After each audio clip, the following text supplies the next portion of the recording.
Você lembra dos brinquedos que conseguiam transformar o chão da sala em uma verdadeira aventura? Porque alguns deles eram tão simples que hoje talvez a gente nem consiga imaginar como passávamos horas brincando. Um punhado de bonequinhos de plástico podia virar um exército, uma caixa de papelão podia virar uma fortaleza e um pequeno brinquedo eletrônico era capaz de prender a nossa atenção por horas. Mas existiam também aqueles brinquedos que tinham algo ainda mais especial. Alguns eram comprados, outros eram feitos em casa e alguns eram feitos pelas próprias mãos de quem cuidava da gente. Neste vídeo, vamos voltar a uma época em que um brinquedo podia representar uma tarde inteira de diversão e talvez alguns deles estejam entre aqueles que você teve ou pediu para ganhar e nunca ganhou. Então, prepare a memória, porque tem brinquedo aqui que talvez você não veja há muitos anos. Os índios de plástico. E se existia um brinquedo que podia transformar o chão da sala em um cenário inteiro, eram os pequenos índios de plástico. Eles vinham em diferentes posições, alguns em pé, outros armados, alguns montados a cavalo, e juntos formavam uma pequena tribo pronta para qualquer aventura. Não precisava de cenário pronto, a própria criança criava. Uma caixa de papelão podia virar uma montanha. Um pedaço de madeira podia ser uma ponte, e o tapete da sala virava território. Era comum espalhar os bonequinhos pelo chão e inventar uma história. Quem atacava? Quem defendia? Quem era o chefe? Tudo dependia da imaginação. E talvez uma das coisas mais interessantes nesses brinquedos fosse justamente isso. Eles não tinham uma história única. A história era criada por quem estava brincando, e não eram só os índios que formavam verdadeiros exércitos pelo chão. Havia também os soldados, pequenos homens de plástico, que podiam transformar qualquer canto da casa em um campo de batalha.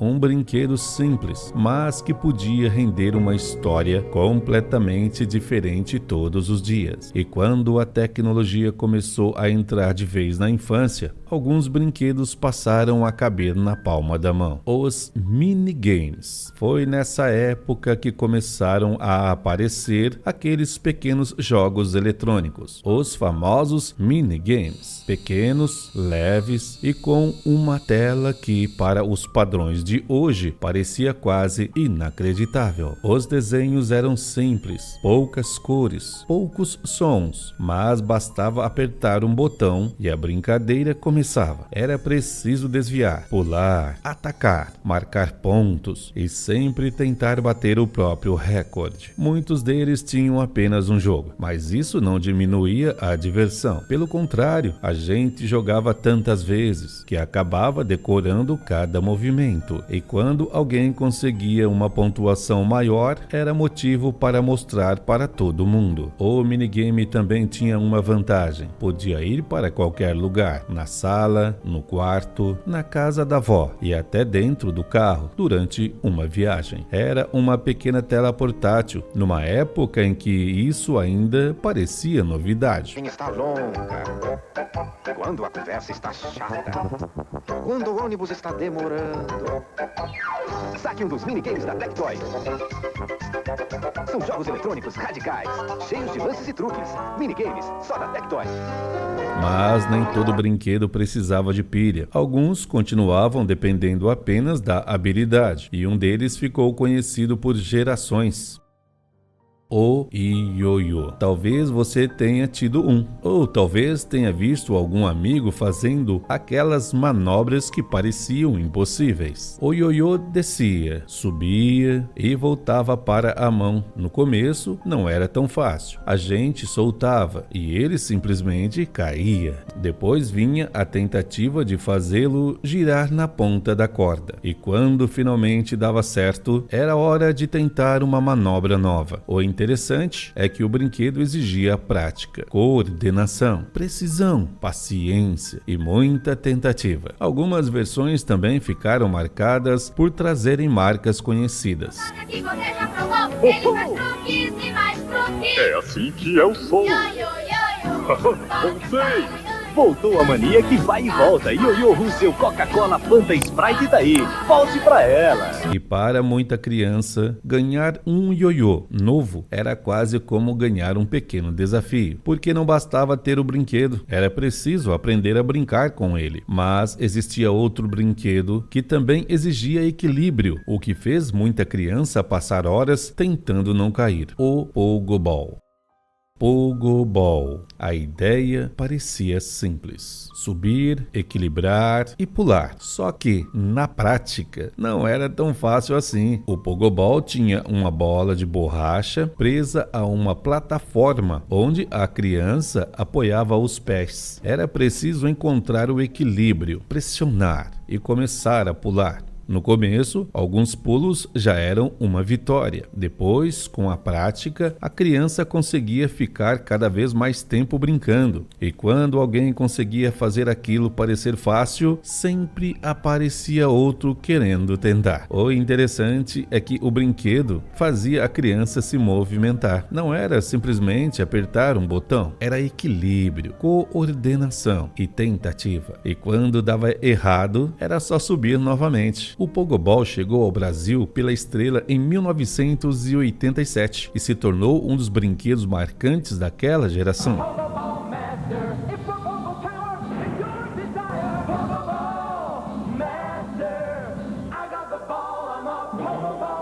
Mas alguns brinquedos tinham uma coisa diferente. Eles carregavam também um pouco das mãos e do carinho de quem os fazia. A boneca de pano. Antes de muitos brinquedos industrializados chegarem às mãos das crianças, havia quem fizesse os próprios brinquedos em casa. E um dos exemplos mais bonitos era a boneca de pano. Muitas vezes ela era feita pela mãe ou pela avó, com pedaços de tecido, linha, lã, botões e muita criatividade. Não precisava ter o rosto perfeito, não precisava ter uma roupa sofisticada. Cada boneca tinha seu próprio jeito e talvez fosse justamente isso que fazia dela algo tão especial. Era uma boneca feita para uma criança, por alguém que fazia parte da sua própria história. A roupa podia ser trocada, o cabelo podia ser feito de lã, e quando aparecia um novo pedaço de tecido, a boneca podia ganhar uma roupa nova. Era um brinquedo simples, mas carregava algo que nenhum brinquedo industrializado conseguia reproduzir completamente: o carinho de quem fez. E talvez algumas dessas bonecas ainda estejam guardadas em algum lugar, dentro de um armário, em uma caixa ou na casa da família.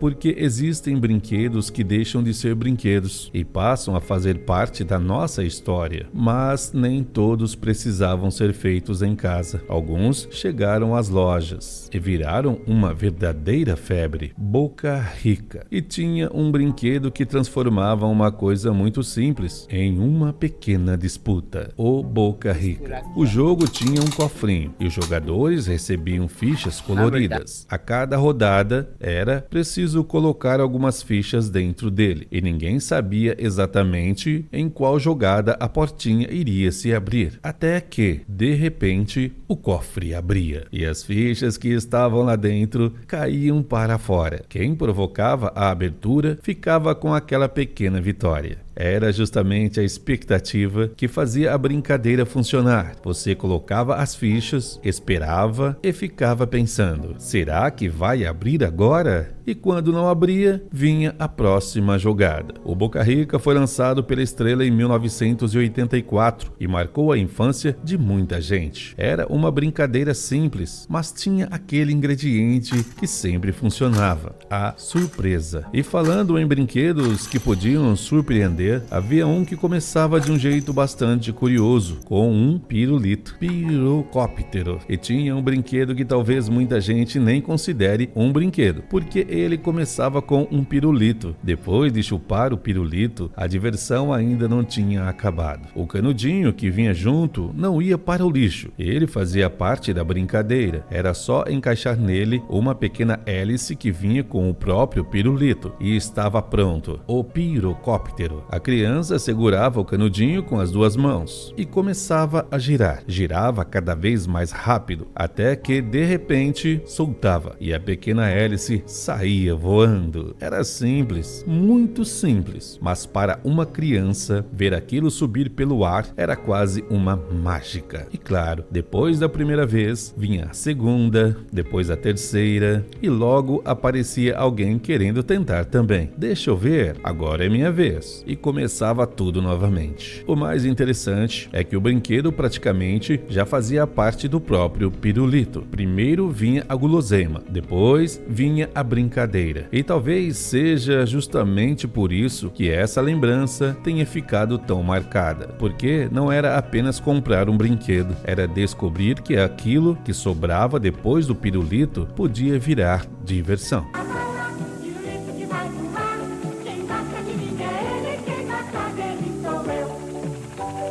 E havia outro brinquedo que também conseguia prender a atenção por bastante tempo. Só que, nesse caso, não era preciso olhar para o céu. Era só colocar água e começar a jogar. Aquaplay. O Aquaplay era pequeno, cabia praticamente na palma da mão. Mas dentro dele existia um pequeno desafio. Água, botões e peças que precisavam ser colocadas no lugar. Dependendo do modelo, podiam ser argolas, bolinhas ou outros desafios. A ideia parecia fácil, até tentar. Era preciso apertar os botões na medida certa, controlar os movimentos e colocar as peças no lugar, sem usar as mãos. E quando finalmente conseguíamos, vinha aquela satisfação. Só que quase sempre alguém dizia: "Deixa eu tentar", e começava tudo novamente. Algumas versões do Aquaplay permitiam até disputas entre duas pessoas, e isso deixava a brincadeira ainda mais interessante. O brinquedo era pequeno, mas conseguia prender a atenção por bastante tempo, e talvez seja justamente por isso que tantos desses brinquedos ainda sejam lembrados. Eles faziam a gente participar, não ficávamos apenas olhando, a gente jogava, tentava, errava e começava novamente. O Aquaplay foi um dos brinquedos populares da Estrela nos anos 80 e teve diferentes versões e desafios. E depois de tantos brinquedos, fica uma pergunta: quantos desses brinquedos fizeram parte da sua infância? Talvez você tenha brincado com os índios de plástico. Talvez tenha passado horas tentando dominar o ioiô. Talvez tenha tido um pogobol ou uma boneca de pano feita pela sua mãe ou pela sua avó. Talvez tenha jogado Boca Rica esperando o cofre abrir, ou guardado o canudinho do pirulito para fazer o pirocóptero voar. Talvez tenha passado um bom tempo tentando vencer o desafio do Aquaplay. E talvez alguns desses brinquedos ainda esteja guardado na sua casa. Agora eu quero saber de você, qual desses brinquedos marcou a sua infância? E tem mais uma pergunta: qual brinquedo não apareceu nesse vídeo e você acha que não poderia ficar de fora? Escreva nos comentários, porque talvez a sua lembrança seja justamente o próximo brinquedo que vamos procurar. E se esse vídeo faz você lembrar de alguém, compartilhe com essa pessoa. Às vezes, basta uma imagem, um brinquedo ou uma simples lembrança para fazer alguém voltar por alguns segundos à infância. Eu sou Lucivândia e esse é o Velha Saudade. Até o próximo vídeo e pode preparar a memória, porque ainda temos muita coisa para lembrar. Tchau, gente, e até mais!